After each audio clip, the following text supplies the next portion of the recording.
My name's Anna, and if you told me that my whole world would shift from just one party, I'd have laughed. Yet, here we are. It was at my college buddy Jenna's birthday bash that I first ran into David. He had this easy charm about him, you know, the kind that could light up a dull room. We got talking over drinks, found out we both had a thing for old school rock and indie films, and just clicked. Never thought I'd meet someone tonight who'd know more about Tarantino movies than me. He chuckled, handing me a drink. Yeah? Well, prepare to be amazed, buddy. I shot back, the conversation flowing easier than I expected. Before we knew it, hours had passed, and we were still wrapped up in our chat, oblivious to the party dying down around us. That night, something just felt right. David wasn't like the guys I usually met. He listened, really listened, and his laughs weren't just polite chuckles, but genuine bursts of amusement. It was refreshing. Within weeks of that first meet, we were pretty much inseparable, and moving in together seemed like a no-brainer. I had a cozy little house my grandparents left me, nothing fancy, but filled with warmth and memories. David loved it from the get-go. Life with David started off as a dream. We'd spend nights binge-watching series, cooking up exotic dishes we barely knew how to pronounce, and planning all the trips we'd take together. It was bliss until his mom, Evelyn, became a more constant presence in our lives. Evelyn was an interesting mix, always sweet when you spoke to her but fiercely independent. She had this air about her, like she'd seen it all and then some. The first time David introduced me, she gave me a smile that was both welcoming and measuring. "So, you're the girl who's stolen my son's heart," she said, her voice soft yet carrying a weight that made me slightly nervous. "Trying my best, Mrs. K," I responded, unsure how to read her. David had always been upfront about being close to his mom, and I respected that.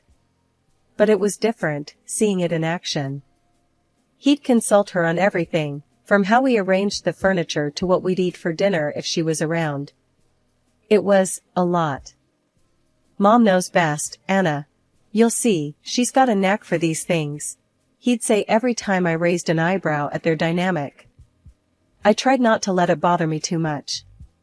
After all, in every other way, David was the perfect partner, supportive, loving, and always making me laugh when I needed it the most. 2 years flew by in what felt like a blink, and David and I tied the knot. It was a simple ceremony, just family and close friends. Everyone said we looked like the perfect couple, and in that moment, I believed it too. We decided to stay in my house, the one I inherited from my grandparents. It had always felt like home to me, and David had fallen in love with its charm. Not long after our wedding, we found out I was pregnant. The news brought a new kind of joy to our lives, and when we shared it with Evelyn, her reaction was unexpectedly warm. "A grandchild, finally," Evelyn exclaimed, her usual reserved demeanor giving way to genuine excitement. "You'll see, children change everything." And change everything she did. Our daughter Lily was born on a chilly spring morning, her cries filling the room with the most beautiful sound either of us had ever heard. "She's perfect, Anna. Just perfect," David said, looking over at Lily with a kind of awe that melted my heart. The first few months were a whirlwind of diapers, late-night feedings, and more love than I thought possible. But as the dust settled and I tried to find a rhythm to our new life, I realized I was doing it almost entirely alone. Evelyn, despite her initial excitement, was conspicuously absent when it came to actual help. One afternoon, feeling overwhelmed, I called Evelyn, hoping she might want to spend some time with her granddaughter. "Evelyn, I was thinking, maybe you could come over and watch Lily for a few hours? Give me a chance to catch up on some sleep or run some errands?" I asked, trying to keep my tone light. "Oh, dear, I'd love to, but I'm just swamped this week." Evelyn's voice was apologetic, but I detected a note of dismissal that wasn't there before Lily's birth. "You're young, Anna. You'll figure it out." I did.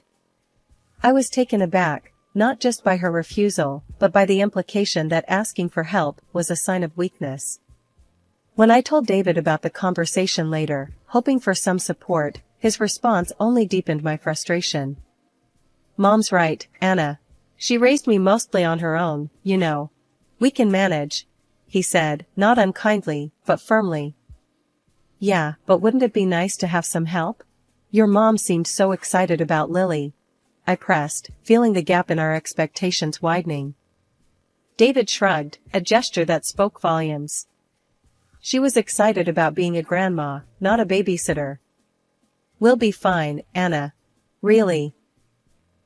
I loved him, and I loved Lily more than life itself, but I couldn't shake the feeling of isolation that crept in with each passing day. I was a marketer by profession, valued at my job, relied upon for my skills and creativity. Yet at home, I felt increasingly like I was expected to be a superwoman, capable of managing everything without falter. Life with a toddler was a beautiful chaos, but after 3 years of sleepless nights and endless days, the walls of our home seemed to close in on me. I needed a change of scenery, badly. That's when I got the idea for a family vacation to Italy. David, what do you think about taking a trip to Italy this summer? I asked one evening as we were cleaning up after dinner. Lily was at my feet, playing with her toys, blissfully unaware of my growing wanderlust. Italy, huh? David looked up, surprised, but intrigued. That sounds amazing, babe. Lily would love it too, her first big trip. Excitement bubbled inside me as I pulled up some travel blogs on my laptop, showing him pictures of the Amalfi Coast, Rome, and Venice. We could visit the beaches, see some historical sites, and just relax. It'd be good for us, don't you think? Yeah, absolutely. Let's do it, he agreed, his enthusiasm matching mine. But just as I was about to start looking into flights and accommodations, he added, we should tell my mom about this. She hasn't been anywhere in years, remember? The mention of Evelyn slightly dampened my spirits, not because I disliked her, but because I knew what her joining might imply for our vacation dynamics. Still, I nodded. Sure, let's tell her. She might enjoy it. The next day, we invited Evelyn over for coffee to break the news. As soon as we mentioned Italy, her face lit up, then just as quickly fell. Oh, Italy. I haven't been anywhere for so long. She sighed, a hint of sadness in her voice. David jumped in before I could say anything. Mom, why don't you come with us? It'd be great to have you along. Evelyn's eyes widened with delight, then she turned to me. Would that be all right with you, Anna? I don't want to impose. I mustered my warmest smile, despite the reservations churning in my stomach. Of course, Evelyn. It'd be lovely to have you join us. Evelyn hugged me, her gratitude genuine. Oh, thank you, dear. This means the world to me. Later that night, as I lay in bed browsing through hotel options, the reality of the costs began to sink in. A family room for 4 was significantly cheaper than separate accommodations, but it still stretched our budget. David, we might need to cut back on some of the outings to make this work financially, I murmured, showing him the figures on my screen. Don't worry, babe. You always figure things out, he replied, his tone reassuring yet absent, as if the details were just minor nuisances that would sort themselves out. I sighed, closing my laptop. Managing this trip was turning into a project, but the thought of seeing Italy, of watching Lily play on foreign beaches, kept my spirits up. I'd make it work, somehow. After all, wasn't that what I always did? One evening, I spread out all the travel brochures and budget sheets across the kitchen table, trying to make sense of our finances. David wandered in, grabbing a soda from the fridge. Looks like a command center in here, he joked, taking in the chaos of papers and maps. Feels like one too, I replied, not quite sharing his humor. I'm trying to figure out how we can afford the extra costs for your mom without skimping too much on our actual vacation. David popped the tab on his soda, taking a sip before responding. Well, she's really excited, Anna. Maybe we can just do fewer touristy things. Spend more time relaxing instead? I nodded, though the thought of cutting back on the experiences I had been dreaming of stung a bit. Yeah, maybe. Also, I need to sort out something for Evelyn's pets. She doesn't want to leave them alone. Oh, right. David said, his brow furrowing slightly. What's the plan? I'm thinking of asking Rachel to look after them. I'll have to see if she's available and willing to handle Evelyn's zoo, I said, only half joking. Later that week, I caught up with my friend Rachel at a local cafe to discuss the pet sitting situation. Rachel had always been the go-to for favors like this, but I knew it was a big ask. So, I hate to be a pain, but I have a huge favor to ask, I started, stirring my coffee nervously. Rachel smiled, her easygoing nature a comfort. Shoot. What do you need? It's about the Italy trip. Evelyn's coming with us, and I need someone to take care of her puppy and 2 cats. Could you, maybe help out? I asked, hopeful, but feeling the imposition. Rachel paused, then nodded. Sure, I can do that. Just show me what needs to be done. How long are you guys gone? 2 weeks. And you'd be a lifesaver, really. Evelyn's pretty particular about her pets, I explained, feeling a mix of relief and guilt. No problem. I'll come by a few days before you leave, get the rundown. We'll make sure her little critters are well looked after, Rachel assured me, her tone confident. With the pet situation handled, I turned my attention back to the travel plans. I spent the next few days booking flights, arranging for the family room at the hotel, and tweaking our itinerary to fit the budget. Each evening, David would glance over my shoulder, offering a nod or a simple, looks good, before turning his attention back to whatever was on TV. The day before our departure, I checked and double-checked our luggage, ensuring we had everything needed for Lily and Evelyn. The stress was mounting, and I felt stretched thin. The trouble with my mother-in-law, Evelyn, began long before we even landed in Italy. It started right there on the plane. We were barely an hour into the flight when Evelyn's patience seemed to wear thin. Lily, my 3-year-old daughter, was a little restless. It was her first long flight after all. David, can't you keep her quiet? People are trying to rest. Evelyn hissed across the aisle to us, her voice laced with irritation. David looked at me, his face apologetic, but his response directed at soothing his mother rather than defending our daughter. Mom's right, Anna. Maybe get Lily to settle down a bit? I bit my lip, holding back my frustration as I tried to distract Lily with her favorite book. Lily, sweetie, let's look at your book, okay? The moment the plane touched down in Italy, a mixed wave of relief and excitement washed over me, despite the earlier tensions. We made it, despite the logistical nightmares, the long flight, and a fussy toddler. As we shuffled through the crowded airport, the reality of being in a new country began to sink in. Mama, look. Big planes! Lily exclaimed, pressing her tiny face against the terminal window, momentarily distracted from her previous crankiness.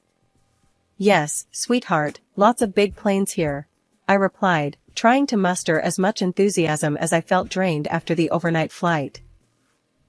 We managed to gather our luggage and navigate to the shuttle that would take us to our hotel on the coast. The drive offered stunning views of rolling hills and the glistening Mediterranean Sea, which should have lightened the mood, but Evelyn seemed less than impressed. It's so hot here. And why is everything so dusty? Evelyn complained, fanning herself with one of the travel brochures. I exchanged a quick glance with David, hoping he'd help keep his mother's spirits up. Well, Mom, it's Italy in the summer. It's part of the charm, he said, trying to sound cheerful. When we finally arrived at the hotel, the beauty of the old building with its ivy-covered walls and panoramic sea views struck me. I hoped this would lift everyone's spirits. Here we are, I announced. Let's check in and get settled. The lobby was cool and inviting, a welcome respite from the heat. As we approached the front desk, I handled the check-in process, confirming our reservation for a family room. Evelyn peered over my shoulder as I spoke with the receptionist. Make sure we have separate rooms, Anna. I need my space, especially after that flight, she whispered harshly into my ear. I paused, taken aback by her tone. Evelyn, I booked a family suite. It's spacious, and I thought. I don't care what you thought. I told you I needed my own room, Evelyn interrupted, her voice stern. The receptionist, catching the tension, quickly interjected. I'm sorry, but we are fully booked at the moment. I can put you on a waiting list for a separate room, and we might have one available in a couple of days. Evelyn huffed, clearly not satisfied. Fine. I suppose I'll have to manage until then. We made our way to our suite, which was beautifully decorated and overlooked the sea. I thought it was perfect. Look at this view, Evelyn. It's not every day we get to see something like this. I tried to lighten the mood as we entered the room. Evelyn, however, was already inspecting the bedrooms, her displeasure evident. I guess it'll have to do. But I expect that separate room as soon as it's available, she stated, making no effort to hide her annoyance. Of course, Evelyn. I'll make sure of it, I assured her, feeling the tension rise. 2 days after we arrived in Italy, Evelyn finally moved into her own room. I breathed a sigh of relief, thinking maybe now we could all enjoy a bit of what this vacation was supposed to offer. But the tension didn't dissipate as I'd hoped, it just shifted. The very next morning, at breakfast with all the hotel guests milling around, Evelyn dropped another bomb. Lily, stop calling me grandma in public. It makes me feel old. Just use my name, she said sharply, right in front of everyone. Lily looked at me, her big eyes filling with confusion and hurt. I was floored. Evelyn, she's just a child. She's excited to be with you. I tried to keep my voice even, but the sting of her words bit deep. Evelyn waved a dismissive hand. I'm here to relax, Anna, not to play the doting grandmother. You need to respect that. My frustration mounted, but before I could respond, David chimed in. Mom's right, Anna. Let's just keep things light. We're on holiday. His words felt like a betrayal. Not wanting to make a scene, I swallowed my anger and nodded, though inside, I was reeling. The next incident came a few days later. I woke up to find both David and Evelyn missing. Confused, I asked the receptionist, who informed me that they had rented a car and gone out for the day. They hadn't even bothered to tell me or invite us. When they returned in the evening, arms laden with shopping bags filled with high-end fashion and jewelry, the exclusion felt deliberate. They were chatting and laughing, caught up in their own little world. Look at this, Anna, isn't it gorgeous? Evelyn flaunted a new necklace, the price tag of which could have funded our entire family's meals for days. I bit my lip, forcing a smile. It's lovely, Evelyn. David then showed off some of his new clothes, completely oblivious to my growing dismay. Got some great stuff today. That's when I noticed the logos. This wasn't just any shopping spree, it was extravagance at its peak. Panic set in. David, how did you pay for all this? I asked, my voice tight. His face fell slightly. Oh, I used the joint account. It was easier. The joint account, our savings for emergencies and significant expenses, not luxury shopping. You used our savings to buy all this? My voice cracked, the betrayal hitting me like a physical blow. David's response was defensive. Why not? We're on vacation, Anna. Why can't we indulge a little? A little? I shot back, my temper flaring. You didn't think to discuss it with me first? And what about Lily and me? You didn't think to include us in your plans today, or even buy something small for your daughter? Evelyn, ever the ally to her son, interjected sharply. Oh, stop being so greedy, Anna. You're ruining the holiday with your nagging. Greedy? Nagging? The words stung, and I felt utterly isolated. From then on, David and Evelyn did their own thing, more shopping, fancy dinners, while Lily and I were left to make our own plans. That morning I woke up to an unusual silence, a cold, empty space where David usually slept. Frantically, I checked around, only to find his side of the room perfectly tidy, his belongings gone. My heart pounded as I raced to Evelyn's room, fearing the worst. The door swung open to an empty room, her bags missing, no signs of her ever being there. Panicking, I grabbed my phone and dialed David's number, then Evelyn's. No answer. Lily stirred in her bed, her sleepy eyes searching. Mommy, where's Daddy? Let's find him, sweetie. I tried to reassure her, masking the tremor in my voice. But as minutes turned into hours with no return calls, Lily's soft whimpers grew into desperate cries. "I want Daddy." Just then, my phone rang. It was David. His voice was eerily calm, chillingly distant. "We're at the airport, Anna. Mom needs to go home. She's tired of the vacation, tired of the constant complaints and—" He paused, his words twisting the knife. "Your greed." In the background, I could hear Evelyn's biting voice. "She's ruined everything with her selfish ways." "How could you?" I gasped into the phone, my voice a blend of anger and heartbreak. "How could you leave us here, in a foreign country? How could you choose her over your own daughter?" David's reply was cold, final. "My mother is the most important person to me. She needs me." "You'll manage, you always do." The line went dead. I stared at the phone, numb, then turned to see Lily's tear-streaked face. Anger surged through me, not just for me, but for my little girl, abandoned by the person she adored. In that moment, a plan formed, born from the wreckage of our ruined vacation. I called Rachel, my friend back home taking care of Evelyn's pets. Through clenched teeth, I explained everything. "Rachel, are you at Evelyn's house now?" "Yes, I'm just about to leave," she replied, her voice tinged with concern. "Leave the pets out of the utility room. Open all the doors. Let's see how tidy Evelyn finds her home when she returns," I said, the words bitter, but strangely empowering. "Are you sure?" Rachel hesitated. "Yes. Do it. Then don't go back tomorrow. She needs to see what it's like when someone she relies on lets her down," I insisted, the plan crystallizing with each word. Rachel did as I asked, freeing the energetic puppy and the curious cats into the pristine environment of Evelyn's house. We ended the call with a shared, dark chuckle, imagining the chaos that would greet Evelyn upon her return. The late afternoon sun was dipping below the horizon when my phone erupted with an angry call from David. His voice was livid, strained through exhaustion and frustration. "Anna, we can't get into Mom's house. Your friend isn't answering her phone, and we're locked out. Our flight was delayed, we're tired and just want to get in." I could hear the fatigue in his voice, but my patience had worn thin. "That sounds like a problem you'll have to sort out yourselves, David. I'm not your keeper."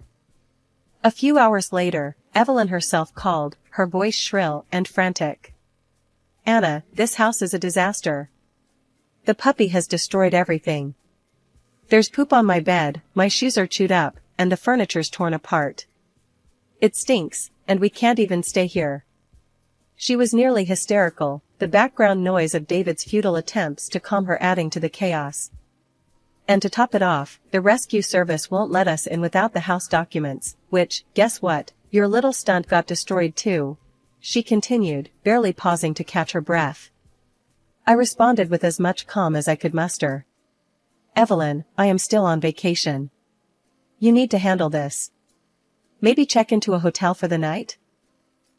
She was furious. "You expect us to go to a hotel? I want you to call your security company right now and get them to open your house. We're coming there." I stood firm, the edge in my voice sharp as a knife. "No, Evelyn. I won't do that. You made your choice, and now you can deal with the consequences." A week later, I returned home, bracing myself for the confrontation I knew was inevitable. Sure enough, David and Evelyn were waiting at my doorstep, their faces stormy. "You crossed the line, Anna. I'm filing for divorce," David shouted before I even had a chance to set down my bags. I sighed, more relieved than upset. "I was going to suggest the same thing, David." His anger faltered, replaced by a stunned silence. Evelyn tried to chime in, her words laced with venom. "You're nothing without us, Anna. You'll regret this." Ignoring her, I turned to David. "Pack your things. You need to leave. Now." The gravity of my words hung heavy in the air. David, finally seeing the resolve in my eyes, nodded slowly and went inside. Evelyn, her face a mask of rage, followed him without another word. They moved out that evening. The divorce proceedings were brief. David and I had little to contest, and it was clear we both wanted it over with. He went back to live with his mother, and that was that. Now, as I sit in the quiet of the home I fought to protect, I realize I've regained more than just my independence. I've reclaimed my peace, my dignity, and a life where I no longer have to compromise my happiness for someone else's selfishness.